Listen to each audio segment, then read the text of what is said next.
A você que nos assiste, muito obrigado pela sua audiência, pela oportunidade da gente trocar uma ideia e trocar uma ideia de alto nível. Hoje a gente vai falar sobre carreira, sobre gestão, sobre algumas coisas que as empresas ainda não identificaram que precisam ser mudadas e que, quando mudadas, fazem toda a diferença. E para isso, eu tenho aqui uma convidada que é a Kaline Araújo, mas antes de passar a palavra para a Kaline, eu vou fazer um pedido que eu sempre faço, é um pedido que eu faço a Deus, que é que uma das palavras que saiam daqui faça sentido na sua vida, ou que você encontre rapidamente aí num piscar de olhos alguém que de repente precise ouvir qualquer um dos insights que vai sair daqui.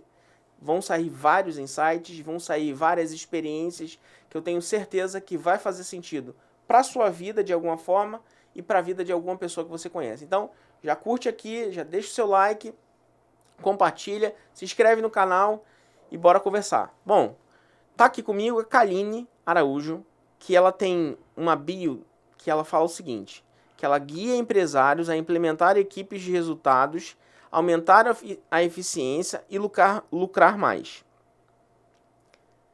É muito difícil fazer isso tudo. Obrigado, Kaline, pela sua presença. Suas primeiras palavras.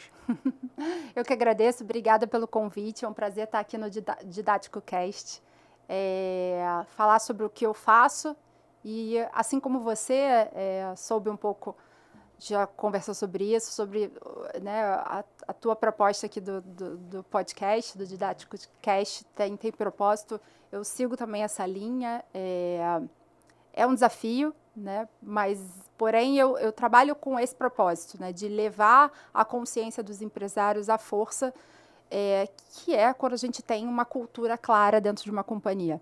Na minha visão, tem 3 pilares muito importantes aos quais eu trabalho para chegar, existe um método, né, para chegar a esse resultado, né? O lucrar mais, por exemplo. A gente precisa sempre pensar em pessoas, processos e o próprio resultado, né? Porque a empresa precisa ter resultado, não é filantropia, né? E não é mágica, né? Muitas das vezes, quando eu faço uma implementação numa empresa, eu já ouvi de um presidente, inclusive, nossa, isso parece mágica, mas não é mágica, né? Tem muita, como eu diz, nossa, me fugiu o nome agora. Tem muito, não é técnica também, mas ferramentas, né? Existem várias ferramentas que facilitam ali esse dia a dia da liderança e que é tão desafiador para o empresário, né? Eu já tinha te feito o convite no dia que a gente foi apresentado, né, por uma amiga em comum, de participar por conta de uma palavra de um trecho do depoimento que você fez do comentário dela, que lá na frente, mais na frente a gente vai falar sobre isso, mas eu ainda não tinha lido sobre você, a gente acabou de se conhecer ali na hora, e quando você pega e no dia que a gente marca, aí você começou a falar com a Carol, e aí você mandou um textinho que você tem de apresentação, e aí eu vi lá o nome de cultura organizacional. Um dia antes eu tinha feito um podcast aqui, que eu vou deixar um link aqui para vocês, que foi com o Maurício Mateus, que é o proprietário, o fundador de uma empresa de pipoca gourmet, que é a Baurucas. A Baurucas, ela começa, o Maurício era pipoqueiro ipsilíten, mas um pipoqueiro visionário que queria colocar tapete vermelho no chão para as pessoas comprar pipoca, colocar pisca-pisca para as pessoas. Ele queria promover uma experiência para as pessoas, que a pessoa fosse comprar a pipoca dele, ela pudesse ter uma experiência de fato. Um evento, né? Talvez eu não tenha condições de ir na churrascaria e tal, mas eu posso comer uma pipoca e eu vou ser tão bem atendido como eu estaria sendo atendido ali comendo a pipoca do Maurício, e ele conta isso dentro dos 2 episódios que ele já participou aqui comigo. E eu vejo o Maurício como uma grande referência. E o Maurício, ele toca e aí é onde eu faço o link com o que eu li sobre você, que o Maurício, ele diz no episódio que ele participou há 3 ou 4 semanas atrás, que lá em 2022, quando ele veio aqui pela primeira vez, a Baurucas estava começando, tinha 2 ou 3 franquias, e o Maurício experimenta um crescimento em 3 anos de crescer 40 vezes.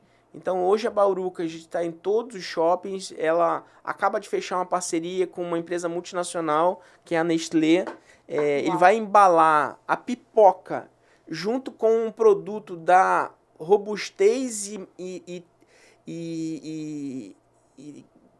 tamanho que é a Nestlé. Então eu faço ideia o que o Maurício esteja sentindo, mas o ponto aqui é o seguinte: o Maurício ele falou aqui o seguinte, ele falou assim: Bruno, a Baurucas só mudou quando eu olhei para dentro. A Baurucas só mudou quando eu entendi, quando eu ouvi uma palavra que se chama cultura organizacional.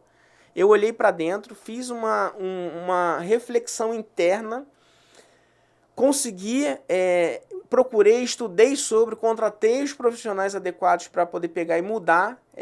Saí de operações, por exemplo, que era a operação do financeiro. Era eu que pagava a conta, era eu que fazia isso. Hoje eu tenho um diretor financeiro.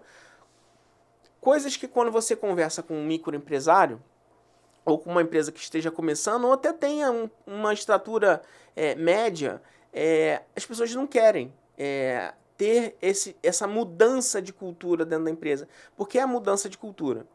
E aí eu faço o link com você e vou devolver para você falar sobre isso, porque assim, a gente vive num país que nem sabe o que é cultura. Né? As pessoas associam a cultura somente ao carnaval. As pessoas associam a cultura somente à festa que existe na cidade dela. As pessoas não sabem o que de fato é uma cultura. Né? Por exemplo, cultura, na minha opinião, um dos itens que cultura seja é quando você chega num país e o país e os moradores têm o orgulho de subir a sua bandeira ali. Independente se quem está governando é lado A ou lado B. Porque a tua vida vai continuar se o lado A ou o lado B. Você mora naquele país, o senso de pertencimento que você tem que ter por aquele país. E eu acho que cultura fala muito sobre tudo isso. Né? O que é de fato cultura organizacional dentro de uma empresa?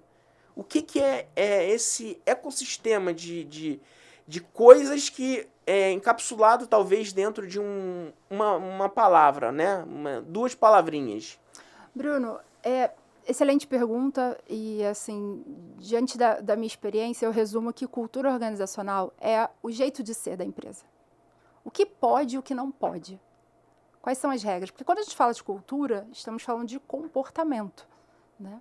Então, comportamento, empresas são feitas de pessoas, né? E pessoas têm ali os seus comportamentos, e perceba que foram criados nas suas devidas culturas, né? Com os seus pais, com os seus princípios. E como é que a gente faz todas essas pessoas que foram criadas em famílias distintas, com princípios distintos, com valores, né? Precisa estar alinhado. Né? Então, assim, cultura é o jeito de ser. Né? E, tecnicamente falando, como é que a gente consegue que todas essas pessoas, elas caminhem para um único propósito? Tecnicamente, eu já começo falando ali de como é feito esse recrutamento e seleção. Né? Como é o caminho dessas pessoas que estão entrando na empresa? Como é que é feita a seleção? Os valores são claros? Para eu já dar essa clareza para o candidato que está ali participando do processo seletivo, do que funciona aqui da minha empresa, de como é, porque não existe cultura boa ou ruim, ela existe, né? Ela existe e a cultura ela está muito conectada, ela é conectada com os CPFs que propuseram aquela empresa. Né? Então, por exemplo, o Maurício que você comentou, muito da cultura dele, se não 100%, não sei se ele tem sócio, vem dele. Né? Do posicionamento dele, da intenção dele. Então, a cultura eu resumo dessa forma, é o jeito de ser de cada empresa. Por exemplo, eu trabalhei durante anos numa multinacional de entretenimento que, assim, a cultura ali era o relacionamento. Você ser bem relacionado. Não necessariamente você ia ser promovido se você fosse o mais competente. É certo ou errado? Não, é o jeito de ser. Porque muitas das vezes Só que a gente precisa assumir isso, se apropriar. Porque não adianta eu colocar ali os quadrinhos na parede e ter super bonito ali, né, na parede os meus valores, se eu não pratico aqueles valores enquanto dono. Se eu não alinho quando a pessoa demonstra um comportamento que está completamente desalinhado ao que está escrito, ao que é proposto, ao que é falado. Né? Então, para mim é isso. Cultura é o nosso jeito de ser. Como as coisas... O que pode, o que não pode. E isso precisa estar claro, muito, muito, muito claro para todo mundo de uma empresa. Porque, no final das contas, a gente precisa do quê? Gerar resultado. E a gente vai gerar resultado através das pessoas, que precisam ter um comportamento alinhado para chegar a esse objetivo. Né? Quando a minha empresa esse ano, ela completa 26 anos. Uau! Eu montei a empresa em 99 e eu me lembro que em 2001, acho que foi isso, eu tinha uma amiga, ela se chamava Priscila, e a Priscila trabalhava, eu não sei se da mesma forma com você, mas a Priscila veio e me apresentou a questão do planejamento estratégico. Né?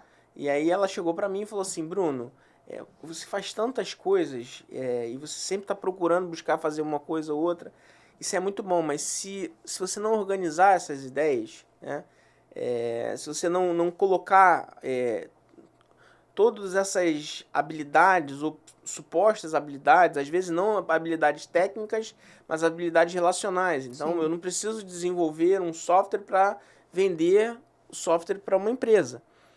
Desde que eu conheça como procede o desenvolvimento de um software, e desde que eu conheça ou entenda como a empresa que quer contratar um software precisa, e eu faça a junção dessas expectativas, eu posso, pura e simplesmente, contratar um desenvolvedor, abordar numa empresa e fazer o approach deles ali e, de repente, encapsular isso vendendo como sendo a minha empresa.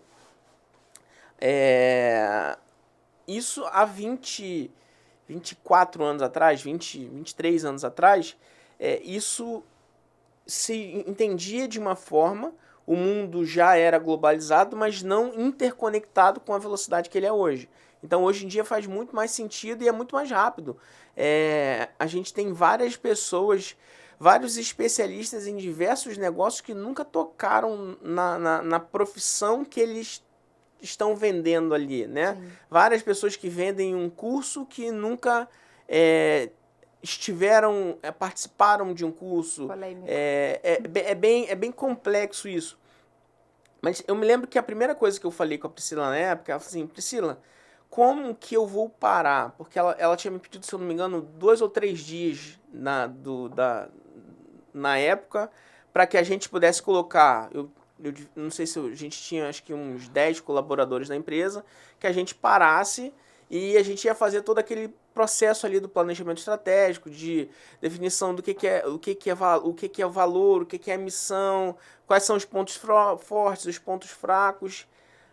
Fizemos, foi muito positivo a experiência e aquilo refletiu nos anos posteriores de uma forma muito boa, mas a pergunta que eu fiz para a Priscila e a que eu faço para você hoje, da mesma forma, cara, como que eu, uma empresa pequena, vou gastar um montante, que é o montante que ela me cobrou ali, justo, mas como é que eu vou parar por 3 dias e como é que as pessoas vão entender isso?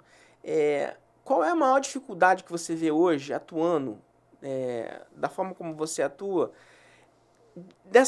dessa consciência, de gerar essa consciência, de novo fazendo uma referência como o Maurício falou, ele precisou parar porque ele tem um alvo muito claro, ele quer ser a maior empresa de pipocas do Brasil, ele quer ser a referência de pipoca do Brasil, mas para que ele possa ser a referência de pipocas do Brasil, o time dele tem que estar muito alinhado com essa mentalidade, né? E o time dele não é sócio da empresa.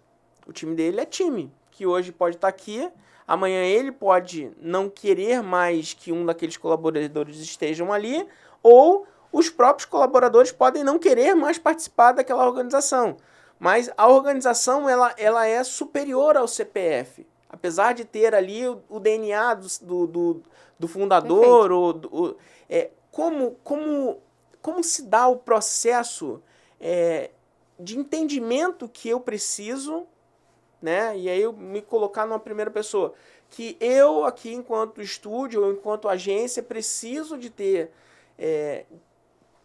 perder esse tempo para descobrir quais são de fato os meus valores, descobrir quais são os meus pilares, fazer um autoconhecimento do CNPJ. A gente não está falando do CPF aqui, né? Acho que do CPF talvez, eu não sei se mistura, né? E aí até um complemento de perguntas, são várias perguntas dentro da mesma, para ferrar com o editor, né?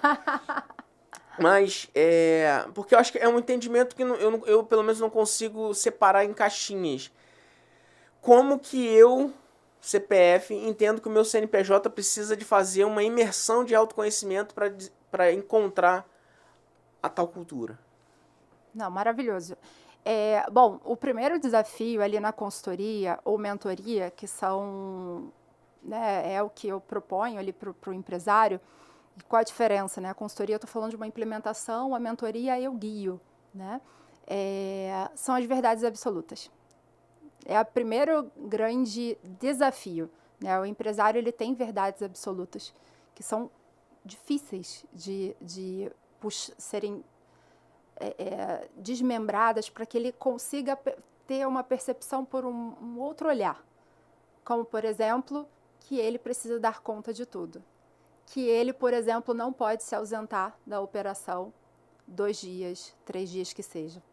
Né? Então, essa é uma verdade absoluta padrão dos pequenos e médios empresários. Então, esse é um ponto. O segundo ponto é sobre a questão do CPF versus CNPJ.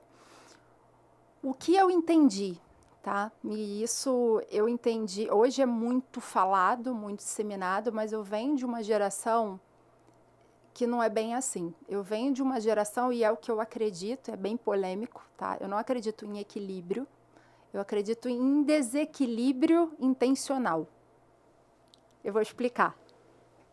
Quando a gente quer alguma coisa de verdade, como eu quis, e vou trazer ali, mudar a minha realidade, por exemplo, eu tive que botar muita intenção naquilo. Muita intenção. E isso misturado a uma mentalidade que eu tinha, que eu sou de outra geração, né? Eu não sou da geração aqui dos banhos de gelo. Eu sou da geração raiz.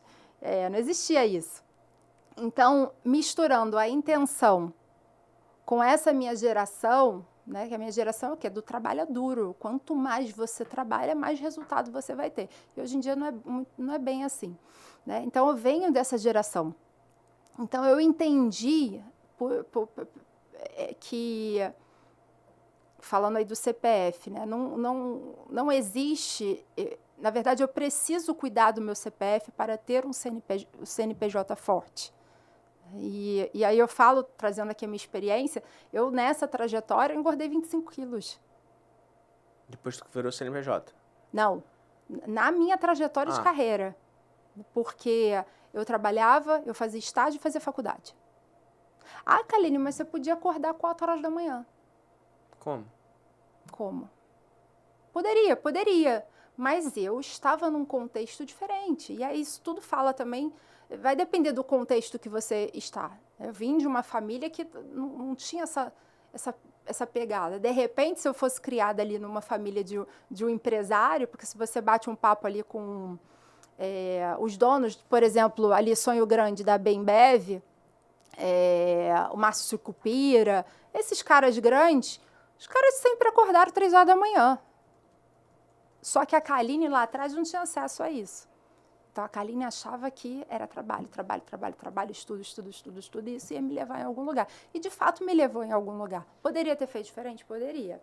Então, hoje, eu entendo que eu preciso ter um CPF forte para ter um CNPJ forte. eu preciso cuidar ali da minha alimentação, eu preciso estar bem mentalmente, né? Eu preciso buscar fazer uma atividade que eu goste, mesmo que seja 1 hora, meia hora para o meu dia. E aí eu estou falando da perspectiva, eu já vou chegar lá do desequilíbrio intencional, tá? Então, assim, eu preciso buscar fazer algo que eu gosto, porque eu, até enquanto, né, eu acho que isso tem muito a ver com a minha formação, que é psicologia. Eu entendo que somos integrais. Essa coisa do, não, eu entrei na empresa, vou deixar a mochila do lado de fora, ou então eu vou chegar na minha casa e vou deixar a mochila do lado de fora, não é bem assim. A gente busca adaptar, né? É claro que a gente, dentro de uma organização, a gente está com um problema pessoal, a gente precisa adaptar aquela situação à minha rotina, ao que eu preciso entregar, porque não é filantropia, né? A empresa precisa gerar resultado. Então, mas eu acredito nessa no indivíduo integral, na sua integralidade. Né? Acho que é essa palavra, integralidade. Então, conecta pra caramba o CNPJ com o CPF. Né? Dificilmente, assim, você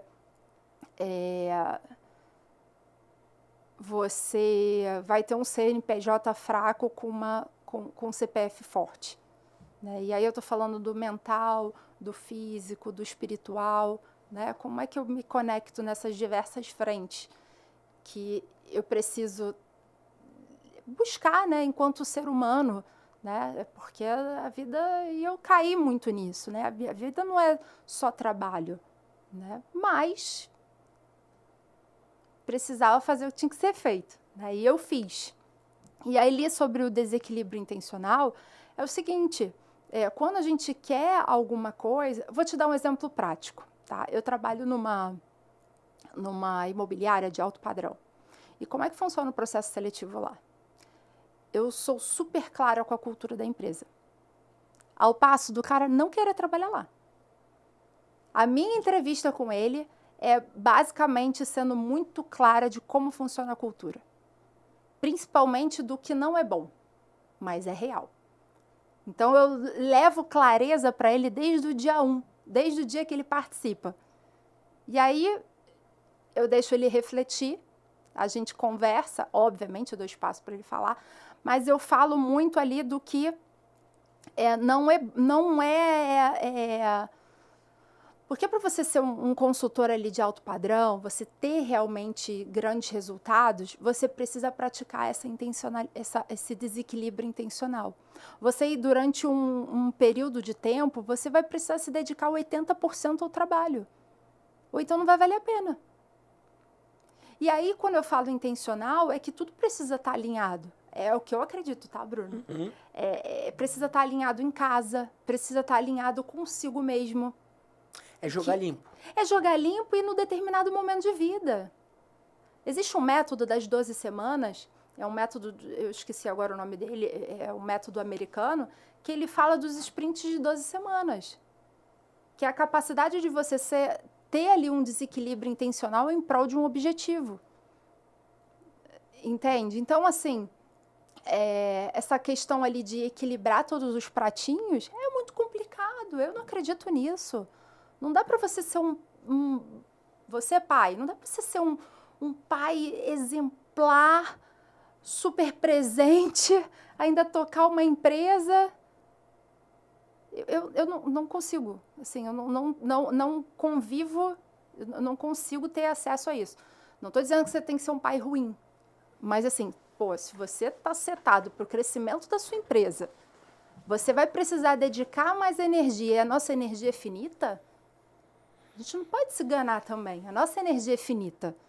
Eu posso querer fazer tudo, mas até os caras que praticam lá o Ironman, eles calculam ali a energia, inclusive para fazer uma prova de Ironman.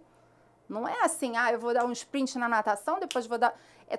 Tudo tem uma organização, ele tem método para fazer aquilo. Ele treinou, ele sabe exatamente ali os caras profissionais, ele sabe exatamente ali controlar. Então, entende o desequilíbrio intencional? E isso vai de acordo com o momento de vida de cada um. Então, voltando lá para o consultor, ele dificilmente ele vai ter que se ausentar um pouco da família dele, por exemplo. Carlinhos está dizendo para o cara, não, mas aí como é que aí é um outro papo, né? Como é que eu lido também com esse desequilíbrio intencional? Eu combinado não sai caro, já dizia minha mãe. Então, poxa, fulana, né, no meu caso, fulano, fulano, ó, eu tô com esse objetivo aqui pra gente, durante 6 meses eu vou precisar me dedicar, 80%, eu vou precisar sair daqui, sei lá, que é o que acontece lá, né? Vou precisar sair de casa às 6h30 da manhã e voltar às 9h. Mas a gente pode combinar aqui que durante 6 meses eu vou ter seu apoio, a gente, de repente, combina de fazer um jantar no sábado, a gente tira um dia da semana para a gente se conectar, sabe? Mas tem que estar muito claro, porque senão vai dar ruim. Então, voltando para o empresário, é isso, é verdade absoluta, as verdades absolutas do empresário, dele achar que ele é soberano e que a equipe, ela bem direcionada, ela não vai dar conta ali os 3 dias. E a terceira resposta é ali sobre o desprendimento de tempo. Eu entendo que é um ganhar tempo. Porque quando a gente olha ali para aquele planejamento estratégico, a gente se dedica, a gente se debruça numa estratégia, a gente consegue ter muita clareza dos nãos que a gente precisa dar. Porque senão a gente vai ficar dando sim para coisas que, de repente, não faz nem sentido com o teu objetivo, com a tua visão. Então, não é perder o tempo, é ganhar o tempo. Porque não é uma corrida, ouvi isso e gravei, não sou eu que falo isso não, mas não é um tiro ali de 100 metros, é uma maratona. Então, para correr uma maratona, a gente precisa estar preparado, a gente precisa ter estratégia, a gente precisa treinar, né? Tá ali do dia a dia olhando, acompanhando, delegando. Então, planejamento estratégico é um ganhar de tempo. Eu não vejo como perder tempo. Falei a beça. Eu vou ter que processar aqui todas essas para a gente poder pegar e voltar. Porque deu um nó aqui, né? Em qual parte? Não, em todas, porque assim, você tem propriedade para falar sobre isso pela tua carreira, né? E pela tua carreira e pela tua formação. Começar a pensar aí, quando você fala sobre a questão de acordar às 4 da manhã, da geração de gelo, e se a gente traz isso para o que a gente está o tempo todo exposto, que são as redes sociais, que é uma grande farsa e uma grande mentira. Demais. Né? E aí, quando a gente tenta conversar com, por exemplo, eu tenho um filho de 21 anos, eu tenho um filho de 17, eu tenho uma filhinha de 4 anos. Falar com meu filho de 21 anos hoje já é um desafio. Eu fico me imaginando como é que vai ser falar com a minha filha de 4 anos que já me questiona, que já me enrola, que já me... já é malandrinha suficiente para poder pegar e dar fazer algumas mudanças e conseguir. A gente vive num mundo, essa hiperconexão, quando eu falo, né, da diferença de um mundo globalizado em 2000 e um mundo globalizado, a mesma globalização que existe em 2000 existe agora em 2025.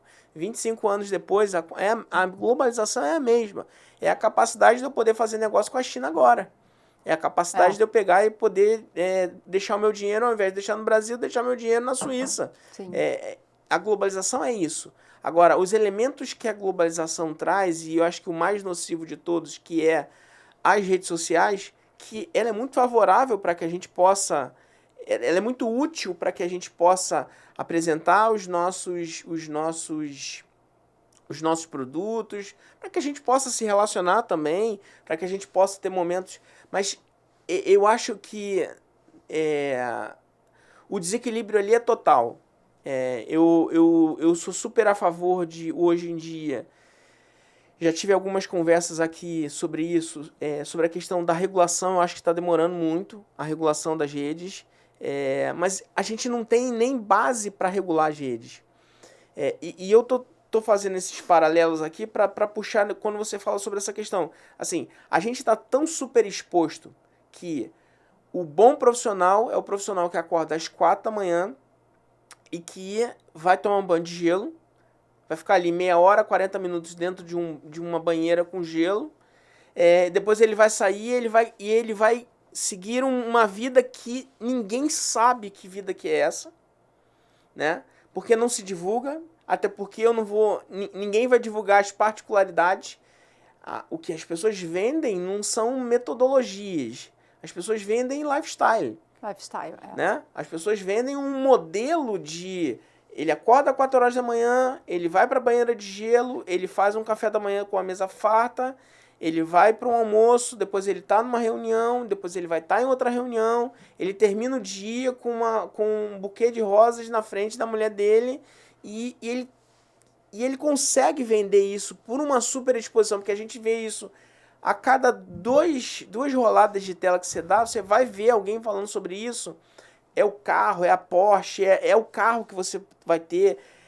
A gente está tão exposto a um mundo de futilidades que é alcançável, mas que quando a gente vai para uma geração que não é a geração do gelo, né, ou que mesmo uma geração que acordava às 4 da manhã, é uma geração que... vou aproveitar essa tua frase aí. Ou era equilibrada ou ela tinha um desequilíbrio intencional no sentido de... você pega um Jorge Paulo Lemann, por exemplo. Exatamente. Né? Que eu acho que é uma grande referência. Sim. Ele acorda às 4 horas da manhã. Sempre acordou. Sempre acordou. Mas a vida dele é uma vida roteirizada. E que ele... Inclusive os momentos que ele precisa desintoxicar. É uma vida roteirizada. É uma vida de fato de propósito. É uma vida de fato de você olhar e falar assim, eu quero essa vida aqui. Né? Não uma vida de lifestyle. Sim. E aí é o meu ponto, que como você também tem acopla dentro do seu conjunto de habilidades, você acopla a questão da psicologia, como é que eu me protejo, né? Essa palavra agora vai ficar para sempre na minha vida, esse desequilíbrio intencional. Porque fala muito sobre a minha vida nos últimos 2 anos. Eu vivi os 80% por 2 anos, ou por 1 ano e alguma coisa, e estava muito bem alinhado. Eu tenho prazos para que seja 20-80 talvez, mas eu sei que talvez vai virar 90-10. Você foi intencional. Mas sempre esteve muito alinhado com a equipe, sempre esteve muito alinhado com a minha mulher.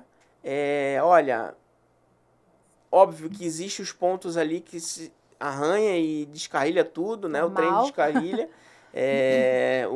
Porque somos humanos e o emocional chega num nível que, como a energia é finita, a energia acaba e, de repente, por conta dessas questões...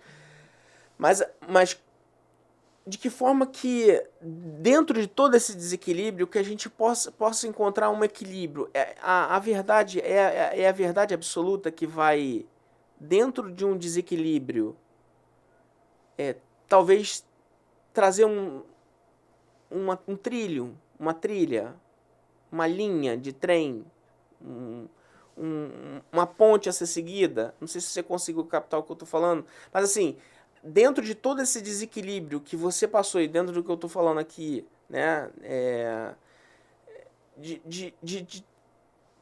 do bom exemplo que você deu da imobiliária, né, um vendedor de alto padrão, ele precisa se dedicar muito, é muito difícil você encontrar. A gente vai começar um projeto na segunda-feira, que eu falei com você, de franquias, e a gente vai gravar num empreendimento que cada unidade custa 4 milhões. Como é que eu capto um cliente que está disposto a fazer um investimento de 4 milhões de reais hoje? Se a gente vive uma cultura de vida que diz pra gente que o carro você aluga, a casa você aluga, até o telefone você hoje em dia aluga. Quanto menos você tiver e você viver, melhor. É uma cultura de que a forma de investimentos mudou. Como é que eu convenço uma pessoa enterrar 4 milhões, 5 milhões de reais dentro de um negócio se eu não tiver uma conversa muito franca com ele, como você está falando aí, quando você vai contratar ou quando você vai fazer o processo ali de recrutação. Você está falando de pessoas que já têm uma carteira de clientes enorme, pessoas experientes, pessoas qualificadas, pessoas que estão prontas para exercer aquela função, mas que talvez não tenham alguém que deu 2 tapas na cara dela e falou assim, ó, o que tu vai viver nos próximos meses é isso. Como é que dentro desse desequilíbrio a gente consegue construir uma rota?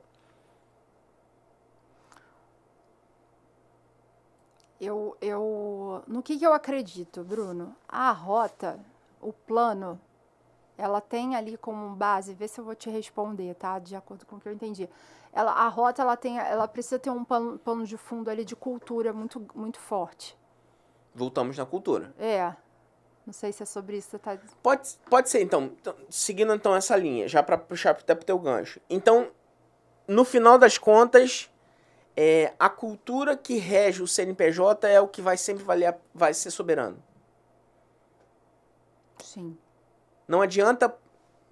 Faz todo sentido. Se o CPF dele... Não adianta você que está, por exemplo, contratando o Bruno ali para poder atuar no empreendimento tal...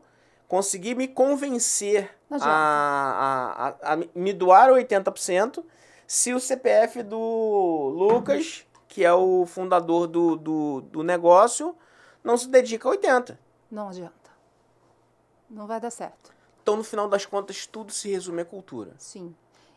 Sim, é o que eu acredito. E sobre essa questão que você comentou da exposição, dessa globalização, né, de tudo que a gente é exposto... E aí, não vou falar sobre cultura, mas aí eu vejo que cabe a gente sempre olhar para dentro. Tem uma professora, ela inclusive é uma tributarista, eu passei a seguir ela há pouco tempo, esqueci o nome dela. Mas ela fala muito sobre a nossa... ela fala sobre um termo que até ganhou um prêmio ano passado, que é brain rot. Acho que é esse o termo. Que é... como a gente perdeu a capacidade de ser crítico, de pensar.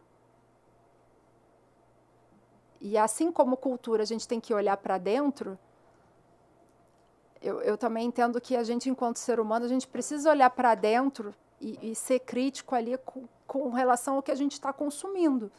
E não levar aquilo ali como verdade. E a gente ter o discernimento que... Cara, aquilo é a vida dele, aquilo não é a minha vida. Porque senão a gente vai viver sempre na insatisfação. Sempre que é uma tendência, né? Psicologicamente falando, o ser humano é o ser que vive na falta. Então, se a gente não se policia e olha para dentro, não só para dentro, mas para a nossa trajetória, acabou. A gente vai ficar influenciado o tempo todo, vai achar que só é o inteligente o cara que acorda, sei lá, o cara que é bom, o cara que acorda 3h30 da manhã, o cara que é sarado, o cara que... Tô dizendo que isso é ruim, não. Acho que é bom, né? Um corpo forte, né? Eu, inclusive, busco o emagrecimento diante de todo o peso que eu adquiri durante os anos. Não é sobre isso, mas a gente entender o que daquilo que a gente vê me cabe.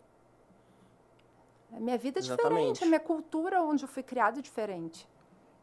Né? Então... E as ferramentas que o seu ambiente fornece são diferentes. Perfeito.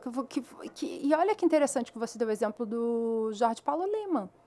É um cara que até hoje, eu não sei, eu só li o livro dele, O Sonho Grande, mas ele é um cara que acorda 4 horas da manhã desde sempre. Mas isso está no contexto dele cultural.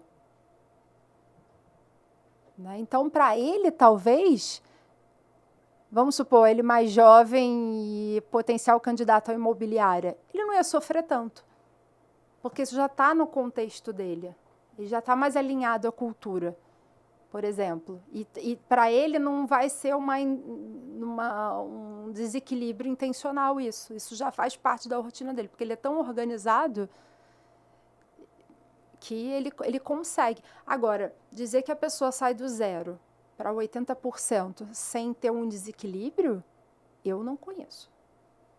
Você falou sobre brain rot bom, aqui tá falando sobre que é a diminuição da capacidade de concentração prolongada. Uma dos... Que a gente né? fica ali rolando aquela internet, aquele Instagram, consumindo aquilo ali, que não vai levar a nada. Né? Então, você acaba perdendo a capacidade de você pensar. De você... quer ver uma coisa? Parei de ler jornal online.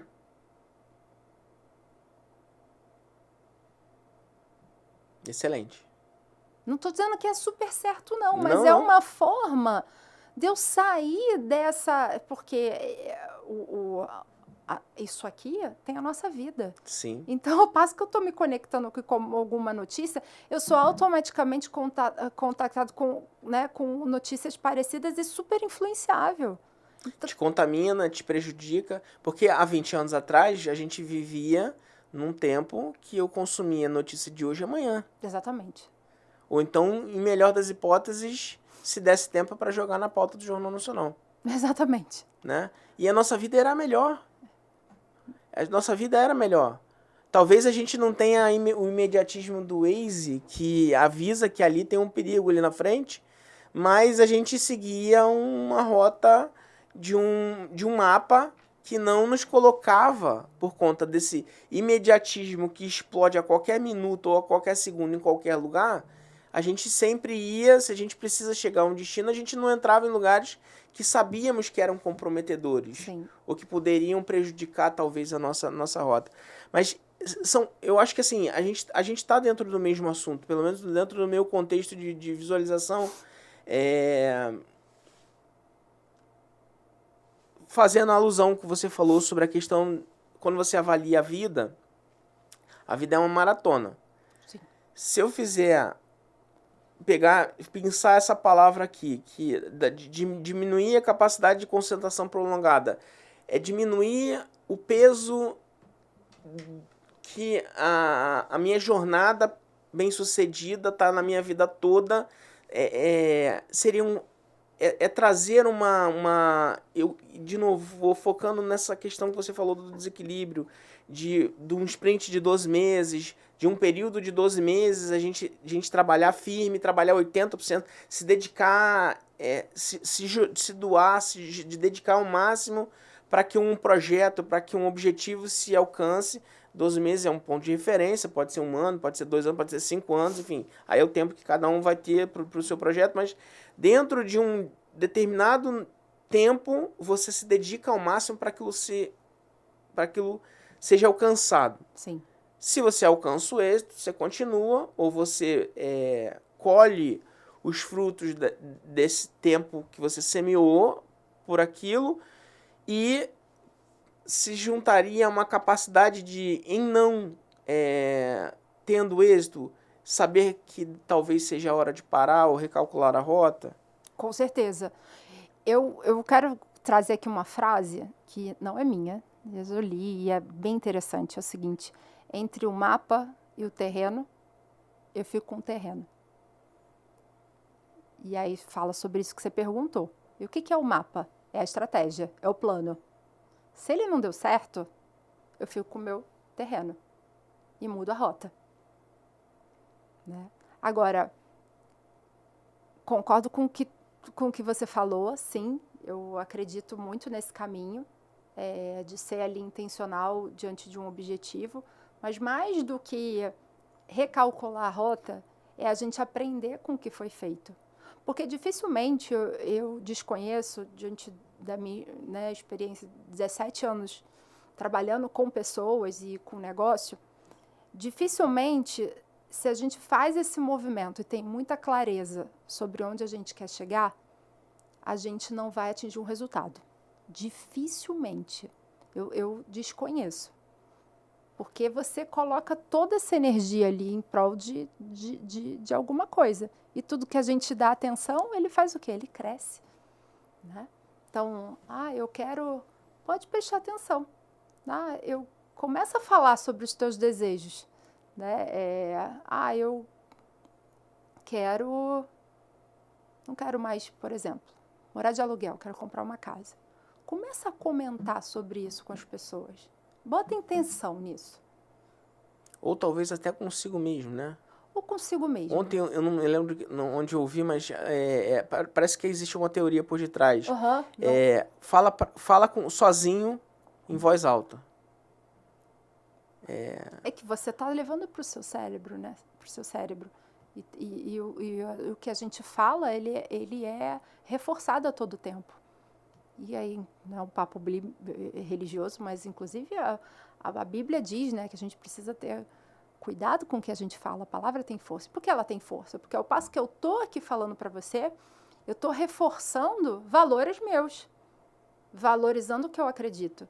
Então, não sei ao certo qual teoria, mas já li sobre isso, e é ao passo que você fala, você está reforçando ideias cognitivamente, né, no seu cérebro.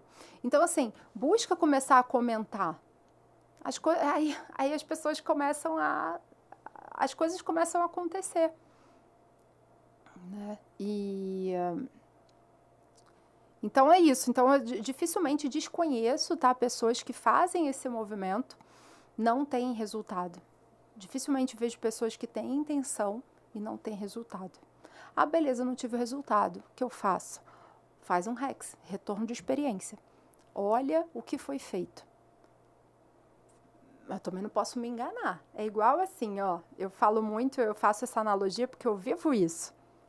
A Kaline, em 2023, início de 2023, decidiu emagrecer. Eu decidi emagrecer. Eu falei assim, eu vou mudar de vida. Eu tinha acabado de me separar em 2022.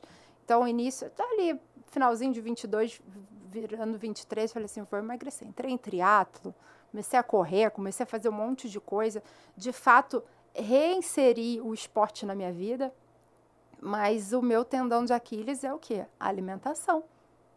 E a gente sabe que 70%, você pode ir no melhor médico que for, ele vai dizer para você, a alimentação, você está comendo demais. Porque a conta é simples, né? Menos comida, mais gasto calórico. E você perde peso. E aí eu faço essa analogia, por quê? Porque às vezes a gente quer, no meu caso, a Kaline quer perder peso, mas eu me saboto, eu me boicoto. Eu acho que eu executo meu plano alimentar. Eu evoluí quanto a isso, tá? Hoje em dia eu tô ali seguindo o plano alimentar.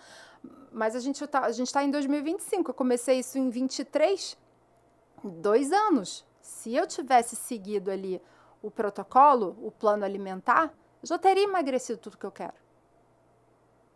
Então, por isso que é importante a gente retornar ao que foi feito.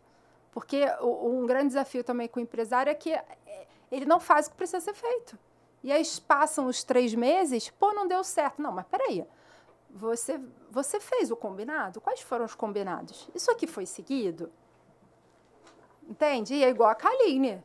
Pô, você executou o plano alimentar? Você fez sua comida? Você comeu no horário certo? Você comeu o que podia? Sabe? Então, a gente também precisa ser muito coerente nessas análises, e é por isso que eu digo, não, eu desconheço pessoas que não tiveram resultado com essa intenção, com essa intencionalidade. Que é um pouco ali de vento de ouvir eu gosto muito do Flávio, né? Flávio Augusto. Muito. Achei ele um baita empresário, veio do nada, história incrível. E ele fala muito sobre isso também, né? Sabe? Que é uma premissa ali da venda. Você vai vender de boca fechada? Não vai, você tem que falar. Você tem que se posicionar, você tem que ir atrás, né? Então... Você tem que lutar pela sua vida antes de todo mundo. Exatamente. Sobre cultura, ainda.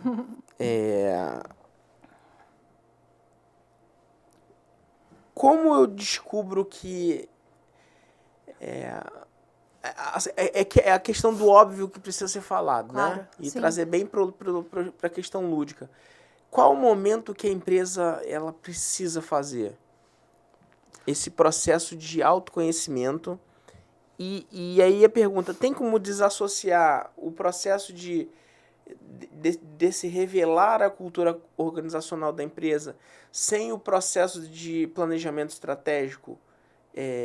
Porque, na minha visão, até, né, a gente estava falando antes, eu acho que são...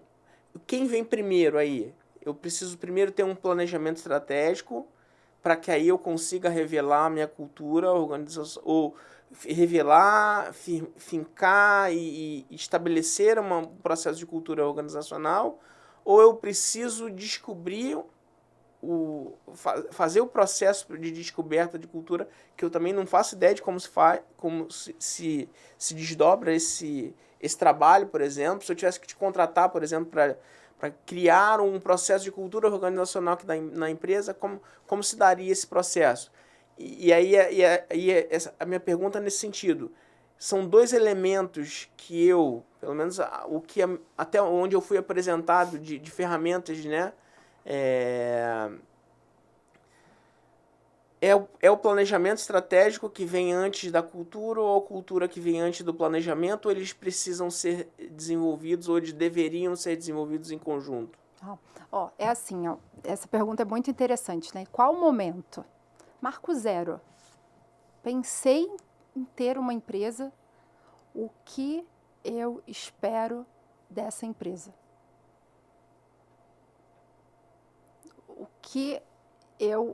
E isso vai ser a cultura. Né? Assim, é marco zero. Assim, não dá, porque a cultura, ela existe. Agora, se é a que você espera, precisa alinhar. E aí vem a história da intencionalidade. E aí vem a questão de estar sempre sendo claro com relação à cultura e reforçando. Que aí o reforço a gente chama, né, tecnicamente, os ritos. Né? Quais são os rituais dentro de uma empresa que reforçam a cultura? Então, primeira pergunta, marco zero. A gente já precisa entender o que se espera. Eu estou entrando num projeto, estou entrando num projeto com mais 4 empresárias. E a gente, numa roda, a gente decidiu criar um mastermind para dar suporte e ele, quem sabe, crescer, né, com o intuito de dar suporte às mulheres empresárias, às mulheres empreendedoras. E marco 1, a gente já está falando ali sobre os valores, né? Quais são os nossos valores de uma forma clara, que, obviamente, para a gente ter se conectado nesse nível, a gente tem valores em comum, mas qual é a clareza? Né? Então, vamos supor, se eu chamo o Bruno para ser sócio, Bruno, vamos rascunhar aqui quais são os seus principais valores, no que você acredita? Eu também começo a rascunhar aqui para a gente falar sobre isso. Sabe? E isso é a primeira etapa quando se fala de um planejamento estratégico. Eu preciso levar despertar esse entendimento do Bruno, trazendo para você, onde você quer estar, o que você quer fazer a médio e longo prazo. E aí sim, isso a gente começa a conectar com o planejamento estratégico da empresa. E aí cultura está inserido nisso, porque cultura é comportamento. Né? Então, os comportamentos esperados, eles estão ali embasados nos valores da empresa, por exemplo. Nos valores que são elencados ali, que se esperam de uma empresa. Respondi? Sim. Então,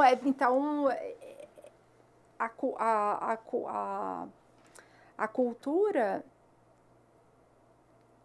ela precisa ser intencional ali, de acordo com o que é preparado, desenvolvido no planejamento estratégico. Beleza.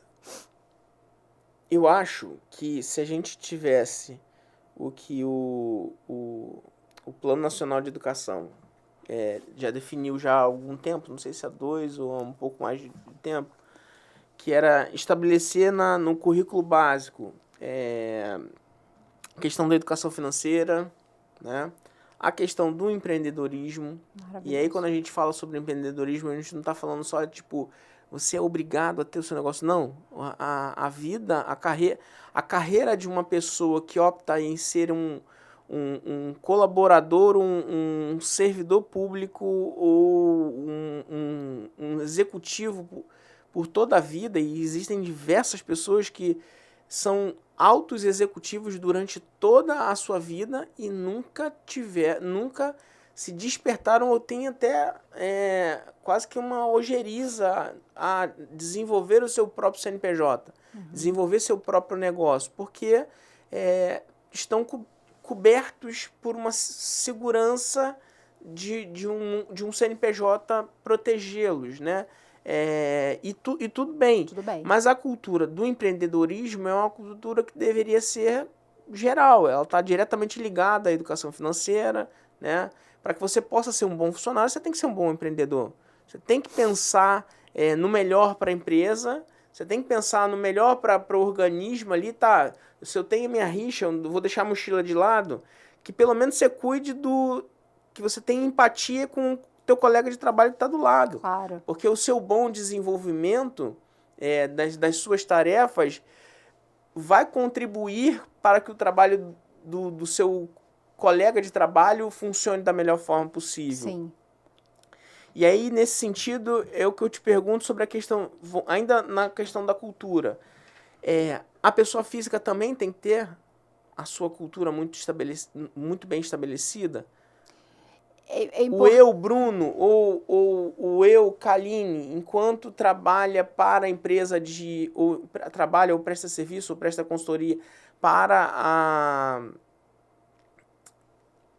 a empresa de imóveis que você falou, você precisa ter a tua cultura precisa estar bem estabelecida para que você opte ou não, a despeito da necessidade do dinheiro que você precisa para trabalhar, mas que você opte ou não por trabalhar dentro daquela empresa, porque se a sua cultura for desconectada, ou se você tiver valores muito fortes e muito evidentes e que você os conheça, porque eu acho que, bom, o que eu consigo visualizar aqui do maior desafio de um processo cultural, de uma cultura organizacional, é as pessoas, de fato, terem coragem de escrever aqui na frente, né? Botar aqui, olha, eu, Bruno, sou isso, isso, isso, isso. Eu, Bruno, faço isso, isso, isso, isso. Como o exemplo que você citou, que eu acho maravilhoso no sentido de vamos desenvolver um negócio junto. Eu consigo visualizar diversos negócios para a gente desenvolver aqui.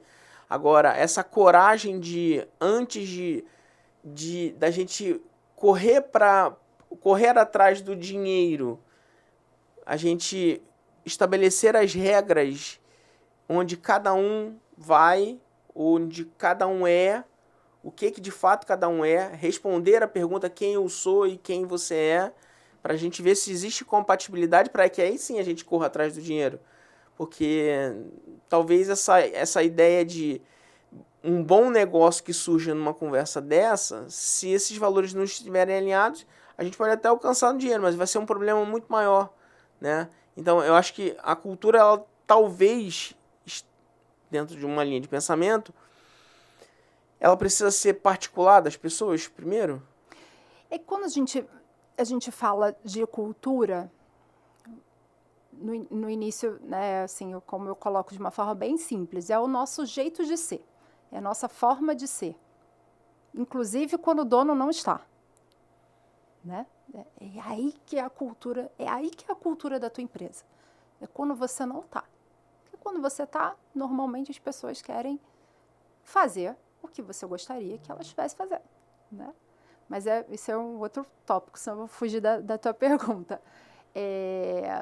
Eu entendo que em negócios, é que assim, tem uma questão tácita, por exemplo, quando eu me conecto com alguém, eu não preciso escrever no papel para me conectar e entender que aquela pessoa tem valores próximos aos meus.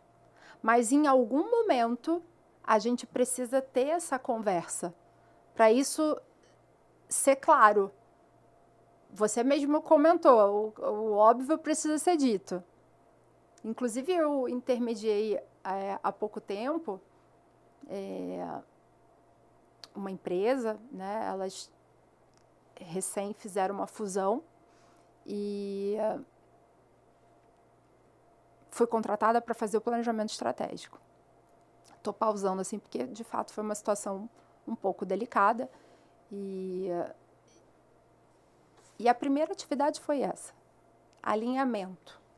E quando a gente fez esse alinhamento, porque tinham muitas questões na empresa que estavam dando choque. Mas por que estava dando choque? Porque por conta do desalinhamento da sociedade. Isso, querendo ou não, repercute para a empresa inteira. Então, a presença da Kaline ali ajudou pra caramba, de uma forma neutra, de trazer as duas para essa conversa difícil. Que, inicialmente, teve uma conexão, mas quando a gente aprofunda, a gente vê que não está tão alinhado assim. Sobretudo as expectativas de futuro. Uma é um furacão, que é tudo em 6 meses, e a outra que é, de repente, 3 anos. Vai dar ruim. Não está alinhado. Não que sejam visões certas ou erradas. Não estou dizendo que uma está certa ou está errada. Só precisa ter uma clareza sobre o ritmo que a gente vai colocar. Porque quando a gente coloca intenção, a gente acelera o processo.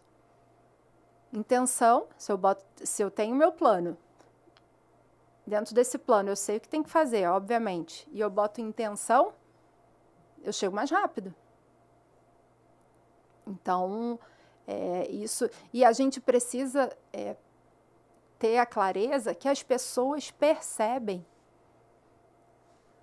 A equipe percebe essa sinergia, esses desentendimentos, essa falta de clareza. Se chegar nesse ponto, já é um alerta de SOS? Com certeza. Total. Precisa se ter uma tomada de decisão. E o que fazer? Precisa de um alinhamento. A gente vai seguir para a esquerda ou para a direita? Precisa chegar ali num consenso. Bruno, as maiores dores de quando se tem uma sociedade é o alinhamento dos sócios. Na verdade, é a falta de alinhamento. É a falta de ter um intermediador ali fazendo as conversas difíceis, provocando essas conversas difíceis. Porque não é agradável, não é gostosinho, ninguém quer se incomodar. Ontem eu estava gravando uma parte de um outro documentário que eu estou fazendo, que é uma pessoa muito bem sucedida, que montou uma empresa em 2013, e em 10 anos a empresa virou franquia, 140 franquias no Brasil, e foi vendida para um dos maiores grupos do Brasil, marido e mulher. Uau. Tinha um terceiro sócio e tudo mais, e aí um dos tópicos que a gente tocou foi sobre um documento que eu aprendi. Eu já tive a oportunidade de vender uma empresa também para um grande grupo, e nesse momento de transição, né, de transferência da aquisição desse grupo da minha empresa, eu aprendi várias terminologias, vários tópicos e termos, mas o documento que me fixou foi o acordo de sócios. Acordo de sócios. Essa palavra técnica. Pois é, o acordo de sócios e aí quando você fala, acordo de sócios é bom? Não, é ruim. Acordo de sócios, 80% do documento é para falar sobre a dissolução do negócio. A verdade. A verdade, né? Se você tiver um problema jurídico, o que acontece? Se o seu nome for para SPC, o que acontece? Se você tiver um problema criminal, mas eu tô falando aqui, como é que eu vou falar com você? Você com a cara de anjo dessa, como é que eu vou falar que você vai ter problema criminal? Pode acontecer. Pode acontecer. Né? Então, o acordo de sócios foi o que, dentro dessa minha jornada, ao longo do tempo, foi um dos documentos que mais me impactaram e que eu carrego comigo para qualquer negócio que eu vou fazer, que é a verdade nua e crua. Sim. Né? É onde você, de fato, coloca ali e é muito difícil de ser desenvolvido, porque você desenvolve o acordo de sócios no momento de namoro. É como se você acaba de conhecer depois da primeira noite você pega e fala assim, vamos definir aqui se a gente casar, como é que a gente vai se separar. É muito cruel, né? É um documento muito cruel ser desenvolvido. Mas é tudo que a gente está falando aqui. É a verdade acima de tudo, a todo momento, a todo custo, a qualquer preço. Porque é a verdade que no final das coisas ela vai trazer o que é cristalino ali para o negócio. Ou para os relacionamentos, para as relações E ter, Pode falar. E ter esse documento ou não tê-lo fala muito sobre a cultura da empresa. Então, por exemplo, se eu tenho uma empresa que não existe esse acordo entre os sócios, o que você espera de uma empresa assim? Você espera que ela seja uma empresa que tenha processos claros e eficientes ou uma empresa que tenha processos mais flexíveis e que as coisas aconteçam de uma forma menos institucionalizada? Percebe? Liderar é sobre comando ou conexão? Liderar é sobre comando ou sobre conexão? Sobre conexão. Por quê? Porque para você liderar, primeiro você precisa inspirar. Primeiro passo é você ser o exemplo, né? E para você ser o exemplo de algo, você precisa ter referência, você precisa saber fazer. Você precisa conhecer as pessoas, gostar de pessoas, sobretudo. Tem muita gente que faz esse movimento pensando em grana. E aí é um desastre, porque liderança não é sobre ganhar mais. É sobre você conhecer de pessoas, sobre pessoas, e saber lidar com as diversas pessoas, né, que existem, modos de forma de agir. Você começa a sua carreira na psicologia, né? E aí você tem uma virada, uma guinada para o mundo corporativo absurdo. Que eu não sei se quando a pessoa que nos apresentou, que foi a Gabi, não sei se é ali essa guinada. O que a psicologia traz ou trouxe de positivo para essa guinada, para que você entre ali você trabalhou com recursos humanos, né? Sim. O que a psicologia agregou para que você pudesse trabalhar com nesse processo de guinada, que aí, fazendo a referência também no documentário, que foi a frase que me marcou, que é ali quando você pega e você ocupa o lugar de quem te trouxe e você passa a visualizar ali que, bom, não era tão fácil quanto parecia. Não sei se era isso, mas voltando ao início lá, ao Gênesis da Kaline, a psicologia, e por que você inclusive sai da psicologia, ou se você não saiu da psicologia e faz essa virada de chave para o mundo corporativo? Então, eu fiz estágio, fiz 2 períodos de estágio em existencial humanista. Então, na época, eu vou ser muito sincera, eu fiz uma virada porque eu precisava trabalhar. Não porque era o meu maior sonho. O meu maior desejo na época era trabalhar em hospital, né? Mas aí eu fui apresentada a esse mundo corporativo, me identifiquei e fui indo. E o que a formação em psicologia agrega ao meu trabalho, eu entendo que é a percepção ali do outro, esse entendimento, essa leitura da pessoa. E não sou eu que falo isso, eu ouvi isso de clientes. Eu acredito que seja uma força e que eu fui descobrir isso no empreendedorismo, que é a forma como é falado. Existem formas e formas de você falar algo. E a psicologia, ela me traz uma intuição mais apurada, sabe? Uma clareza melhor com quem que eu estou falando, né? Os meus feedbacks são mais humanizados, digamos assim. Porque em nenhum momento a psicologia... É que isso tem um estigma, né? A psicologia. As pessoas têm uma percepção... ela é psicóloga. é bonzinho, não vai. Não é questão de ser bonzinho, né? Acho que é uma questão de saber ali falar para o outro o que precisa ser dito. Alguém precisa dizer aquilo para a pessoa. Por exemplo, no mundo corporativo, eu sempre levantei a bandeira de RH portas abertas. Eu nunca, nem quando eu fui head de gestão, minha sala ficava trancada. E mesmo se eu tivesse que fazer uma reunião, eu ia para a sala de reunião. A minha sala, dificilmente, porque precisava compartilhar a sala, ela não era fechada por mim, alguém fechava aquela porta, se em algum momento ela fosse fechada. Mas a gente também não pode ser ali uma feira, né?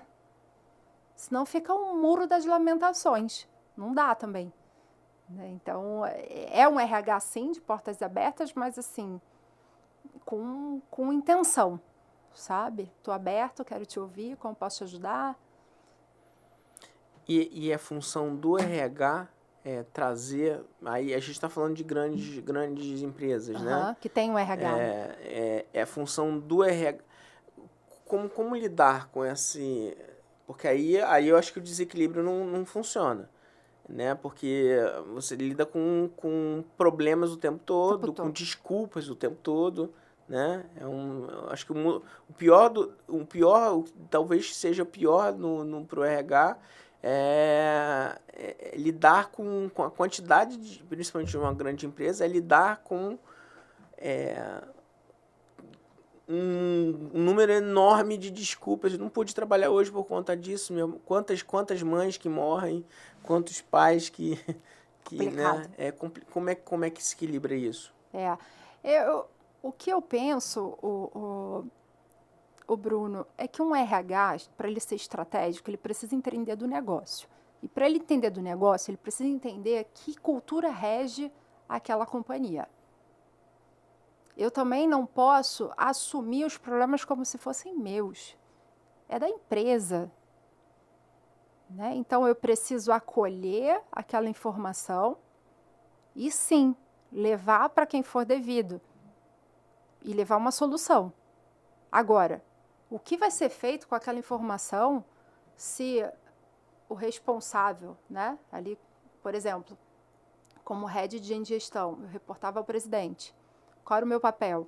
Levar a situação para ele. Olha, a gente está acontecendo isso aqui. Entendo que não é coerente com a cultura que se espera. A minha sugestão é a gente fazer isso. O que você pensa? Simples assim, né? O que eu vejo muitas das vezes é um RH que não entende do negócio, não quer entender do negócio, ele assume aquilo como se fosse dele o problema, e isso impacta no resultado. E quando o RH se depara com um ambiente tóxico? Com um ambiente tóxico? Como é que a cultura, como é que vocês conseguem ali implementar uma cultura no ambiente tóxico? Deve ser complicado, se é que é possível. Assim, ou se é que, de repente, a cultura pode ser a salvação, de repente pode ser ali o processo que vai clarear ou melhorar aquele ambiente. Existem alguns elementos para a gente caracterizar que uma cultura ela está tóxica, né? Agora, eu entendo que o papel de um RH estratégico é levar isso para o tomador de decisão. Porque, às vezes, a gente está colocando culpa na cultura, que está tóxico, mas é uma pessoa que é tóxica. E cadê o posicionamento de quem é o tomador de decisão de tirar esse elemento tóxico da empresa? Perfeito. E quando ele não tira? Ele tem um problema. Ele tem um problemão. Ele vai ficar gerenciando isso. E aí traz um pouco da incompetência dele. Eu tinha que tirar uma pessoa aqui da empresa. Chama-se Luan. Sacanagem. É só pra gente poder pegar e quebrar o clima aqui, que eu gosto de zoar ele. Mas é interessante. É uma incompetência. Você fala da incompetência ali do... Gostou, né? A gente fala da incompetência daquela pessoa que está na cadeira de tomada de decisão. Isso acontece muito, sabe quando?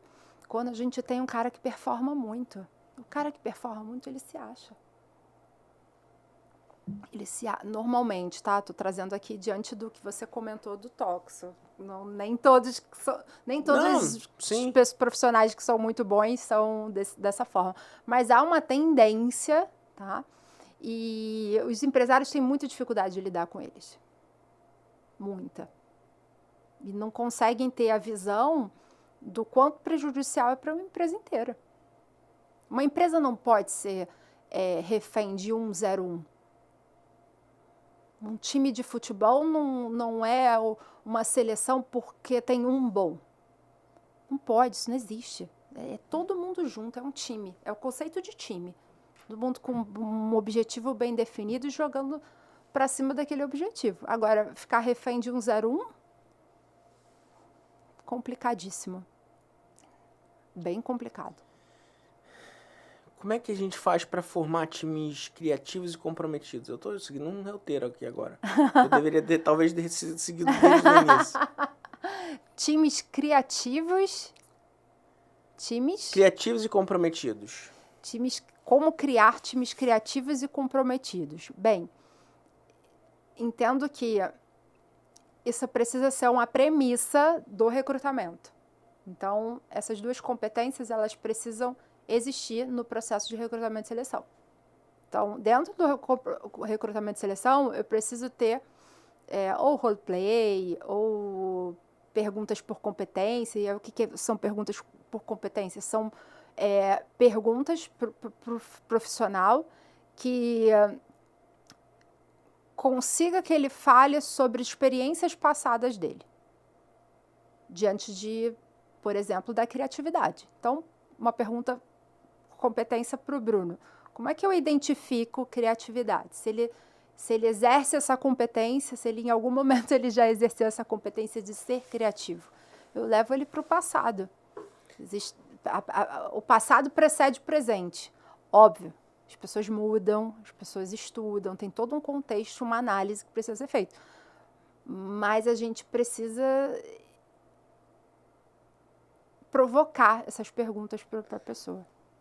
Se a gente fizer voltando um pouco na nossa conversa, quando a gente pega e fala sobre a questão do gelo. Vou usar esse só como exemplo, banheira de gelo. A banheira de gelo para poder pegar e fazer como exemplo.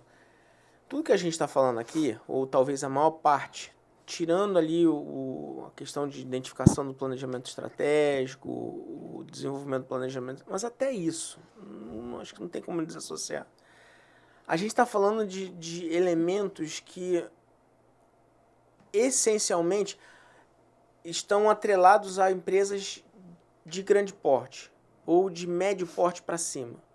Ou, talvez, conceito de startup, para quem busca o conceito de startup e começar uma startup de fato. Né? De fazer aquele processo ali, de criar um MVP, né? De testar e tudo mais, que são movimentos que são saudáveis, mas que no final das contas é muito difícil acontecer. Uhum. Porque na prática, eu vou ter uma ideia aqui agora,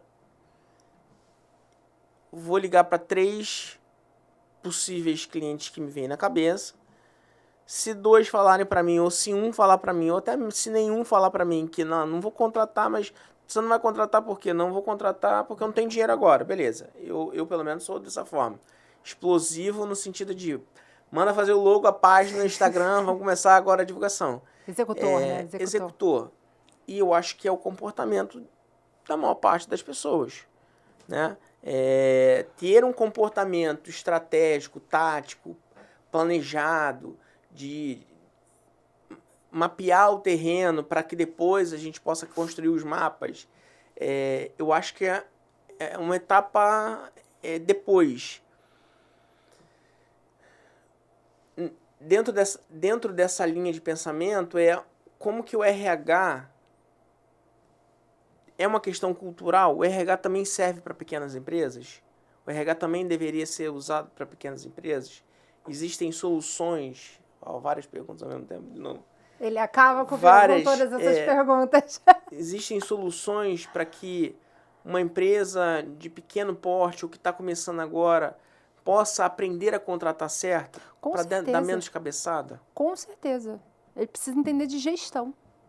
Mas é o que eu tô falando. Assim, a gente tá falando de um comportamento de empreendedorismo impulsivo, que é o comportamento que a gente tem, até por conta da tela. Sim. Né? A todo tempo, se eu ligar aqui agora, vai estar aqui, monte a sua empresa, monte a sua mentoria, venda o seu curso, desenvolva o seu negócio, você pode, saia rasga a Do carteira 0 a 1 azul, milhão. do 0 a 1 milhão em 12 horas. Sim. 12 horas. Aí, de novo, é a questão do que a gente visualiza e do que a gente está contaminado. E eu tô falando até muito em função da minha experiência aqui. Essa mesa aqui ela é móvel, eu tiro a mesa e isso daqui vira um curso. E a gente grava curso aqui o tempo todo. E tomara que os clientes, inclusive, estejam assistindo. É cada curso que se grava aqui que você fala assim, meu Deus. É mesmo? Como que a Kaline, não a Kaline, só como exemplo, como que essa pessoa tá querendo dar curso, gente? Despreparada. Meu Deus, ela não sabe o que ela tá falando, ele não sabe o que ele tá falando. É uma geração muito despreparada. E é um movimento de geração de negócios absurdo. Que aí é onde eu falo a minha pergunta, assim, como a gente vive como é um comportamento de empreendedorismo impulsivo que não descarta a possibilidade do planejamento. Como que eu trago o RH para esse nível aqui?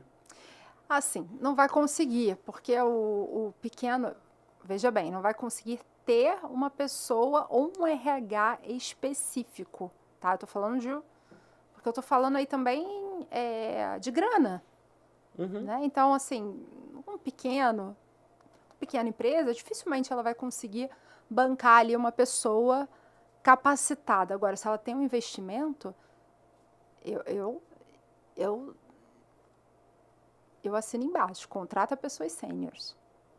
Pequeno empresário, se ele tem ali capital, se tem dinheiro, traz pessoas sêniores para o lado. Vai ser bom, vai ser importante. Mas, respondendo a sua pergunta, existem formas hoje, tem muita coisa ruim, mas também tem muita coisa boa. Então, eu tenho um produto que é uma mentoria de gestão e liderança, que são 8 encontros individuais. E que eu mostro, não só mostro, eu elevo, que aí tem isso, né? Você precisa, porque tem empresários que entram em contato comigo, Bruno, que eles querem a consultoria. E eu sou muito transparente com eles, que aí valor meu, porque eu trabalho em cima de resultado. E se o empresário ele não tem o nível de consciência para uma consultoria, eu não posso vender para ele uma consultoria. Eu falo assim, olha, vem cá, vamos dar um primeiro passo? Tá? E eu não negocio isso. Por quê? Porque eu já tive problema. Não gosto de usar muito essa palavra. Eu já tive desafios. Tive que demitir cliente. Né? Porque eu tenho valores fortes. Então, assim, o meu trabalho, eu preciso ver resultado no que eu estou fazendo. Eu não saí do corporativo para brincar de trabalhar, não. Então, assim, existem formas do pequeno, médio empresário elevar o grau de consciência dele. Então, seguindo ali o exemplo, eu falo, olha, a minha orientação técnica enquanto profissional da área é você fazer esse passo aqui, ó, fazer essa mentoria. Nessa mentoria você vai ter acesso a isso, isso e isso. Vou te explicar. Toda a jornada. Né? A gente vai falar muito sobre liderança com base em cultura. Então, eu vou falar de processo cultura, vou perguntar como é a cultura da empresa dele, eu vou falar de recrutamento, seleção e cultura, como eu contrato pessoas. Né? E aí, com essa mentoria, com esses encontros organizados, eu já elevo o nível de consciência dele. Por quê? Ele vai aprendendo, ele não aprendeu isso em canto nenhum. Então, ele vai aprendendo e vai executando, o que é maravilhoso. E aí a gente trabalha em cima da andragogia, que é o adulto aprender e praticar. Né? Então, ele aprende um conteúdo, se ele está setado e confia no profissional que está ali junto a ele, ele vai aplicar. Aí ele vai aplicar e tira dúvida. Percebe? E aí ele vai elevando o nível de consciência dele. Então, é uma forma de ter gestão dentro de uma empresa, não necessariamente depender de um RH. É você ter ali condições, ao passo que você vai elevando seu nível de consciência, você começa a ter um alicerce. Você começa a ser bem alicerçado ali a tua empresa para você ir prosperando. Até que um dia você vai poder contratar uma profissional de gestão, de RH. Entende? As empresas do Vale do Silício, por exemplo, elas não têm muitas das vezes RH. É sempre o RH com negócio, sabe? Eles têm muito essa questão.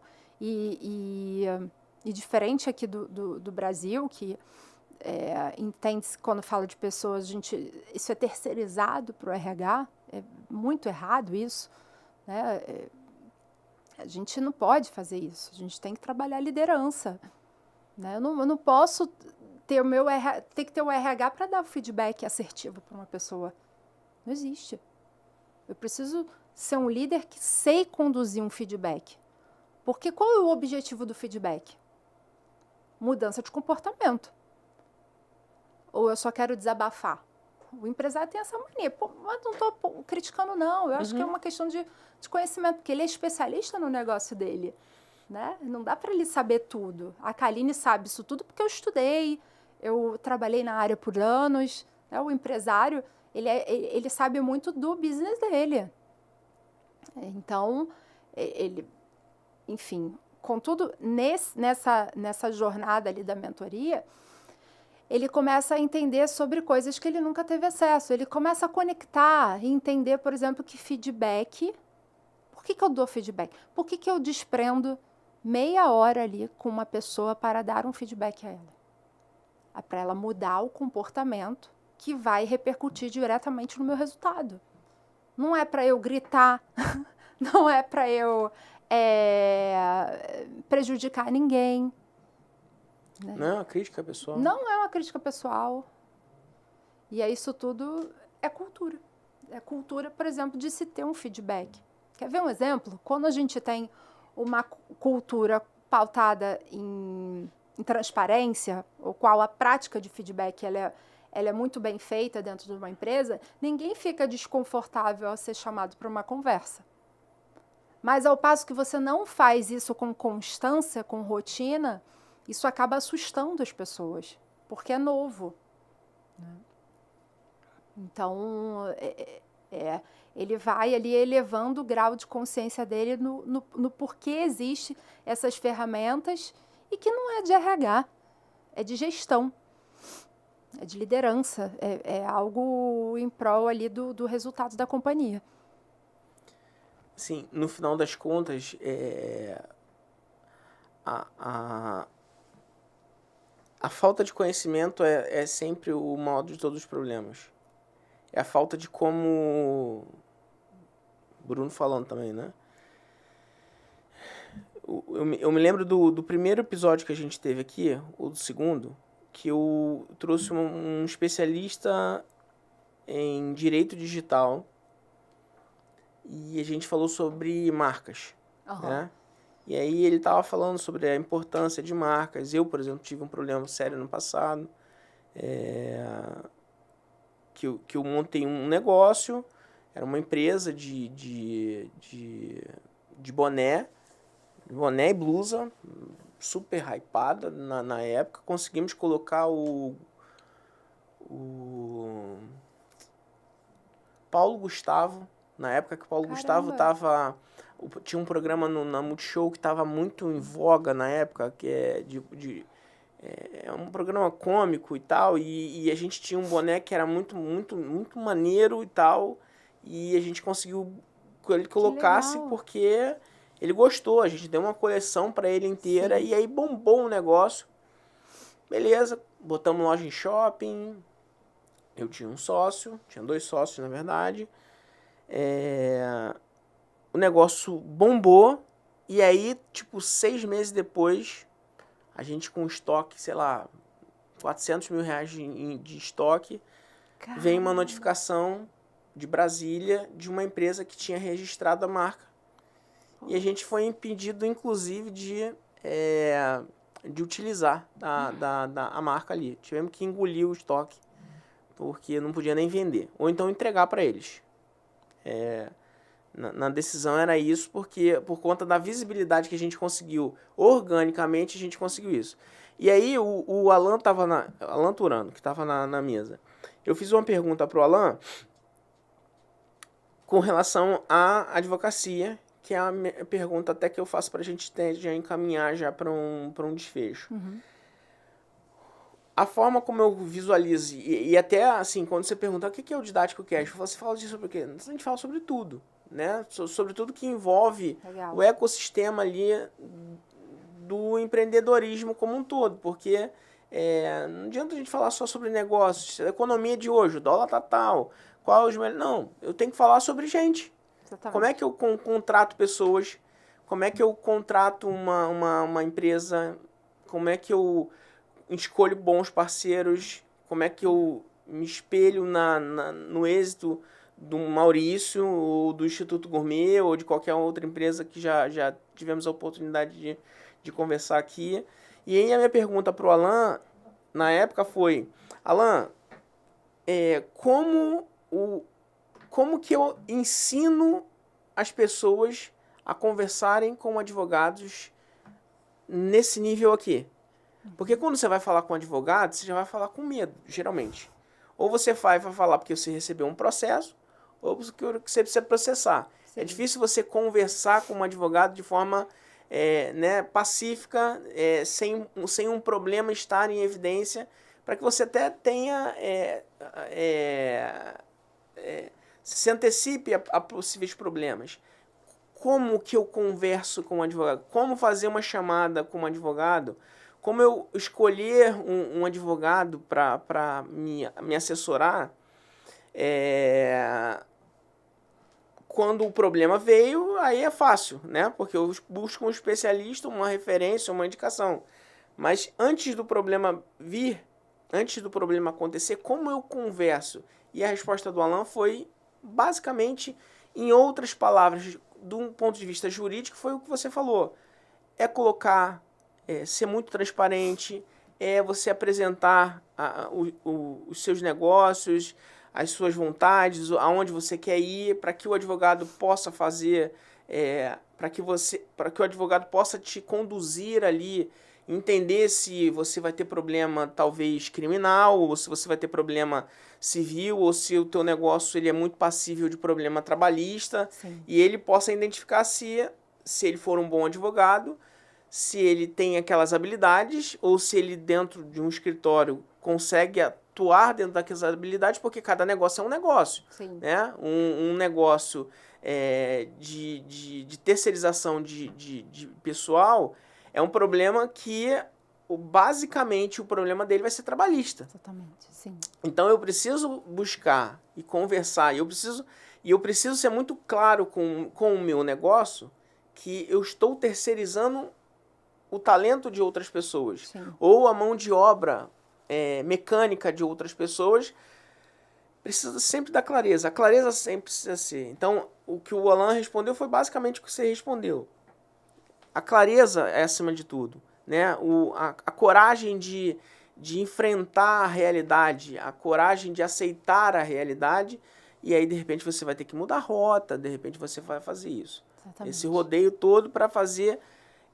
eu te fiz uma pergunta, foi muito satisfatória o que você me respondeu, que eu diria que hoje eu talvez preciso fazer essa mentoria e talvez indicaria um processo de uma mentoria dessa para todo empreendedor, né? Talvez eu não vou ter bala na agulha para contratar uma consultoria sua de execução. Perfeito. Mas pelo menos eu não estou dentro de... pelo menos eu não fico no limbo. Eu aprendo as terminologias. Então, assim... De novo, o rodeio é no sentido de... Nos falta conhecimento sobre, de fato, como empreender. Porque o empreender talvez não é sobre só a ideia. A ideia talvez, dependendo do prisma que você visualize, é o menor dos problemas. Porque você pode, inclusive, copiar a ideia de outro e aplicar de uma forma diferente, Sim. melhorada e tudo mais. Como que eu...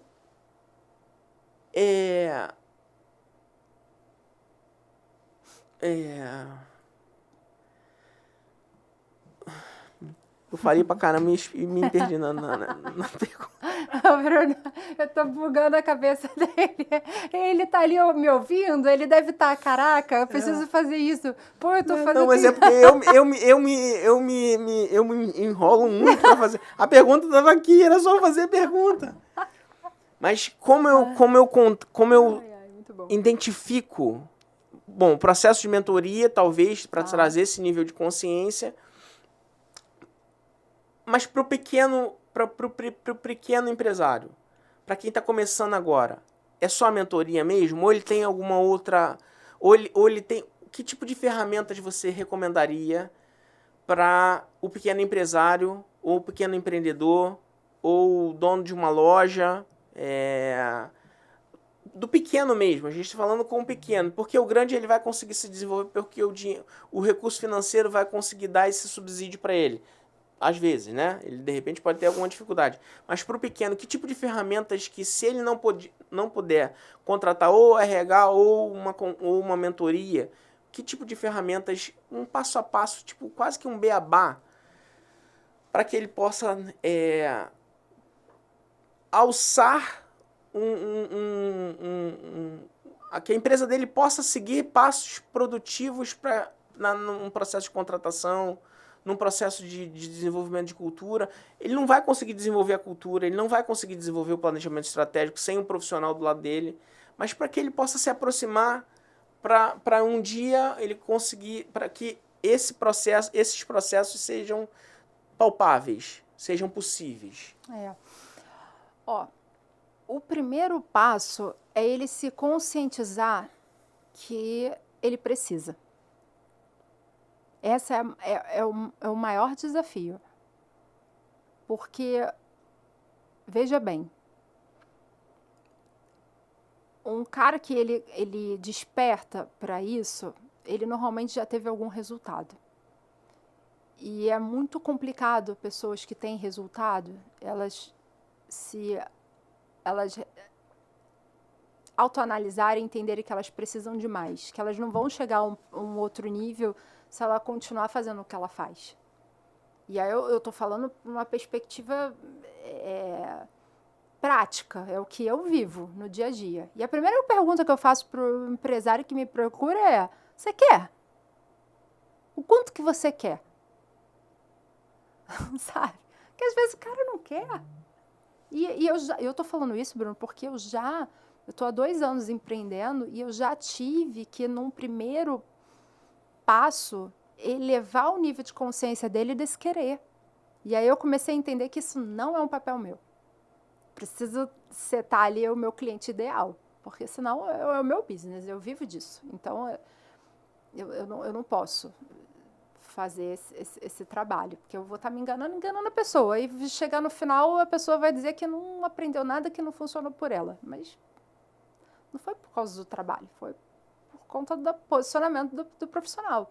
Então, assim, sem dar muita volta, acho que o primeiro passo é ele se conscientizar que ele precisa, que ele é muito bom no negócio dele. Eu tenho açougue. Tá, você é muito bom, você conhece muito de açougue, você conhece muito de carne, mas será que você conhece gente? Você sabe lidar com gente? Você sabe se comunicar de forma assertiva? Né? Acho que esse é o primeiro passo.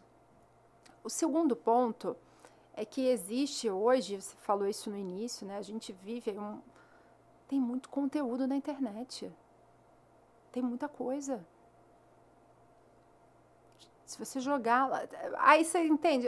Eu acredito que é porque eu sou psicóloga, vem de uma perspectiva do comportamento. Mas se você abre ali o YouTube e joga como ser um líder inspirador, como montar um planejamento estratégico, e aí ele começa a ter acesso às informações, e aí ele começa pelo querer dele, e aí ele vai começar a elevar o nível de consciência dele. Ele vai começar a se educar, ele vai começar a ouvir aquilo ali. E assim ele consegue estar mais preparado quando ele for, enfim, contratar alguém para ajudá-lo. Né? Agora, uma forma de bolo, um passo a passo, é muito delicado e talvez até leviano, porque depende muito do negócio da pessoa. Obviamente, sempre a gente vai esbarrar ali em pessoas, processos e resultados, são os pilares que eu trabalho. Mas cada negócio tem ali o seu time. Não vou dizer que é diferente, tá? É tudo bem parecido. Quando eu iniciei, eu queria focar em um segmento. Eu entendi que não. Entendi que todas as empresas falam de processo, pessoas e resultado. Mas não sei se eu respondi. Respondeu, e assim, eu só para aí eu finalizo a minha parte, senão eu vou enrolar mais 5 minutos aqui. Mas eu concordo, tá tudo no Google. Mas até o diabo do Google pega e complica a vida da gente hoje em dia pela quantidade de informação. Se eu digitar agora como ser um líder melhor, não vai me apresentar um vídeo de um especialista. Vai me apresentar um vídeo de um influencer porque ele tem muito link, muito clique. Entendi. Então, as nossas referências, aí de novo, aí é processo, aí é cultura, né? No final das contas, a quantidade de likes, ela supera a capacidade de explanação de conteúdo. As pessoas não querem assistir um vídeo de 1h40. Uhum. Porque um vídeo de 1h40 é chato. Mas elas querem a solução. Exatamente. E aí é onde, que a primeira pergunta, e eu faço um desfecho até para você falar a tua visão sobre o futuro do RH. Mas é onde eu vejo um colapso total, e não estou sendo pessimista de forma nenhuma, porque de longe mesmo. Mas assim, as pessoas elas estão apavoradas com a inteligência artificial. As pessoas estão totalmente reféns do gelo de 4 horas da manhã. As pessoas estão totalmente ajoelhadas para o guru que vai trazer a ideia. Elas são pura e simplesmente replicadoras de grandes ideias. Poucas pessoas são inventoras ou reinventoras hoje em dia. As pessoas são replicadoras. Sim. Elas estão ali, então, é isso que está dando dinheiro, então eu vou replicar. Eu não preciso nem mais desenvolver o curso. Eu não preciso nem mais adquirir o conhecimento. Basta eu replicar. Sim. E eu replicando, vai funcionar, vai dar certo ou não vai dar certo. E aí a gente cria uma geração frustrada por falta de conhecimento. Sim. Porque eu não sei como contratar o advogado. Porque eu não sei qual passo a passo fazer para que... Eu vou fazer um empreendimento, mas o meu empreendimento vai necessitar de pessoas. E quando necessitar de pessoas, eu vou precisar lidar com essas pessoas. Uhum. Eu vou precisar ser referência para elas, para que elas me procurem no Google. Diante de todo desse panorama, como é que você vê o RH para o futuro? De que forma que o RH precisa se comportar para o futuro diante desses talvez, não sei se são ameaças, ou mais ameaças do que desafios, ou mais desafios do que ameaças, ou compatíveis um com o outro. De qual forma que o RH se comporta nesse futuro hiperconectado e de volume de informação maior do que deveria? E isso é muito interessante, porque tem, de novo, a ver com cultura, né? O comportamento desse RH, ele precisa, né, ser algo estratégico alinhado à cultura dessa empresa. Eu vejo que a gente precisa se apropriar do futuro, no sentido de, não da banheira de gelo, mas a inteligência artificial. De que forma a inteligência artificial ela pode fazer parte do meu contexto, da minha rotina, que vai torná-lo mais fácil? Porque uma inteligência artificial ela não é 100%. Eu uso inteligência artificial ao meu favor. Hoje, por exemplo, às 3 horas, eu vou estar numa reunião sem estar. A minha inteligência artificial, ela entra, é verdade. Não, mas as pessoas sabem, vai entrar ali, eu vou entrar na reunião, mas é a minha inteligência artificial, eu não preciso estar, ela vai gravar, e não ela só grava, ela consolida e ela me dá uma pauta daquela reunião com próximos passos do que ficou combinado. Então assim, é a gente começar a olhar, parar de ter medo, porque nada substitui a capacidade humana, que é da gente pensar. Nada vai substituir isso. De verdade, você como recrutadora, você afirma isso? De verdade. De verdade. Eu vejo que a inteligência artificial ela vem para ajudar, contribuir, mas nada substitui isso aqui, ó. Um olho no olho, entendeu? Uma pergunta que você me faça, que você vai ver reações. Posso um dia, escrevi isso hoje de manhã, acho que a gente tem que ter opinião, né? Hoje, essa é a minha opinião. Pode ser que eu mude de ideia, mas hoje, pelo que eu vejo, pelo que eu leio, eu vejo que a gente precisa se apropriar dessa inteligência artificial e parar com esse medo. As pessoas estão com medo, mas elas não estão fazendo o que elas precisam fazer. Quer se atualizar, quer ler, quer imergir nessa nova realidade. Porque não tem como ir contra. A realidade está aí.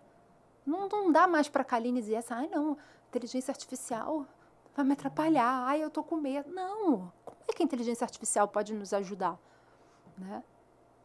Óbvio, se eu jogar ali na inteligência artificial, eu posso colocar o perfil de uma empresa, escrever tudo, todas as informações, quantidade de funcionários, faturamento, perspectiva de ganho, enfim, tudo, todos os indicadores, tudo que eu conheço daquela empresa.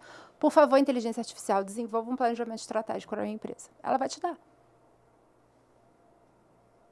Agora, o que eu entrego é muito mais que isso. Mas é um norte. Hã? Mas é um norte. O que é a inteligência artificial? Sim. É o norte, exatamente. É o norte. Então, eu tenho a resposta que eu queria para... Depende, porque quando você contrata, quando você tem um mentor, uma consultoria... Não estou falando do ponto de vista de substituição, pode continuar, mas não estou falando do ponto de vista de substituição, mas pelo menos como um norte, como primeiro. Sim. Se eu perco medo e eu faço essa imersão, né? Concordo. O que não dá é para mim eu ficar alocado com prompt. Faça porque as pessoas não sabem nem perguntar. Perfeito. Né? Perfeito. Concordo. E aí, de novo, é a mesma pergunta que foi feita pro advogado, pro Alan. Faça um planejamento estratégico da minha vida. Qual é a sua vida? Qual a sua vida? Eu preciso construir uma história para contar para que ele possa me ajudar. Exatamente. Não, perfeito. Concordo com o que você está dizendo. Sim, é o norte. Mas não é o fim. Não, porque é perigoso. Assim como se você coloca um prompt ali de algum texto, e eu já vi isso, tá? E aí as pessoas não leem o que o negócio responde. Não tem nenhuma reflexão em cima daquilo. Isso é perigosíssimo. Tem pessoas e pessoas escrevendo livros com inteligência artificial somente. Kaline, você está dizendo que você não usa inteligência artificial? Claro que eu uso. Seria hipócrita. Eu uso sim. E vou usar. Mas, quanto mais eu conhecer de inteligência artificial, eu vou usar. Agora, eu analiso a resposta. No final de tudo, são pessoas que estão por detrás dos negócios. Exatamente. Outro dia eu fiz um teste, refletindo sobre o nome da empresa e tudo mais. E aí eu coloquei ali o que eu queria e pedi para ele algumas ideias de nome de empresa. Mas não que o nome que aparecesse ali fosse ser o nome que eu fosse escolher, mas é como se fosse... Hoje o ChatGPT para mim, Bruno, sabe o que é? É como um parceiro de negócio. Ele já tem apelido? Não, foi ideia, não. Sabia que dava pra botar? Tô sabendo. Não fiz, não. Tipo mozão. Mas o parceiro, porque o empreendedorismo também ele é muito solitário. Então, Sim. Se você não se cerca de pessoas que você tem ali confiança para você dividir as suas dores, e que todo mundo tem, Sim. não é só ali a banheira de gelo maravilhosa, aquele dia maravilhoso. Enfim, eu tenho a inteligência artificial como um parceiro ali, uma troca, mas não é 100%. E aí, só contextualizando a questão do nome, eu coloquei as ideias, o que eu gostaria, do meu brother ali. E aí ele me deu alguns nomes que eu comecei a refletir em cada nome que ele me deu. E teve um que ele colocou Inculture. Só que se a gente pesquisa, um nome interessante. Tu não acha? Sim, total. Agora, se eu pesquiso no Google, se eu dou um Google ali e começo a entender o que significa um prefixo in, é não cultura.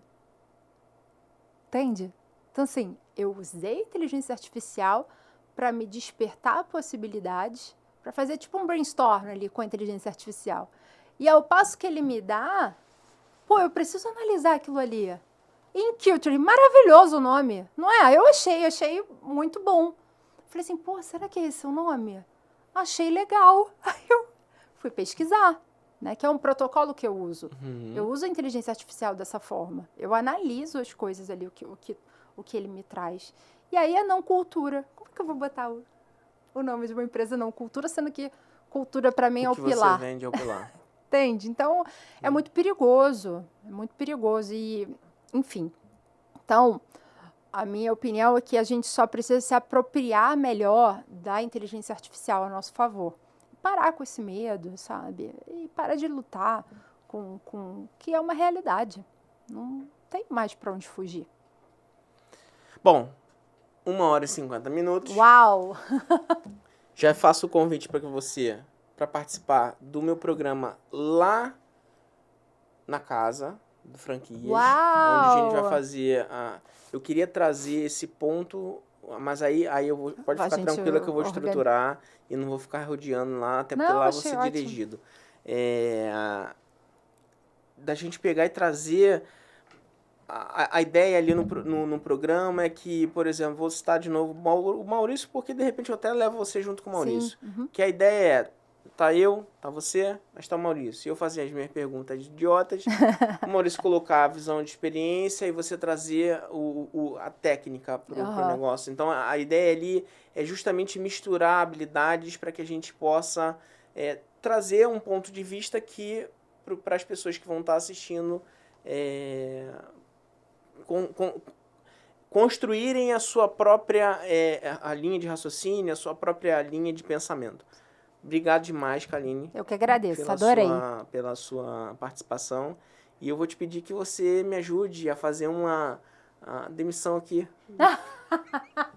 Brincadeira. Só pra ele ficar nervoso. Porque ele fica nervoso ainda. Ele fica? Acho que a gente tá sem cultura aqui. Tá sem cultura. Não. E então aí ele fica nervoso toda vez que eu chamo ele. Pô, eu nem sabia. Eu vou sair daqui com um cliente de mentoria. Já? Muito obrigado. Obrigada a você. Foi um prazer. Eu adorei. Experiência. Um abraço. Até a próxima. Deixa o like, curta e compartilha pro pessoal. Já foi demitido, Lu?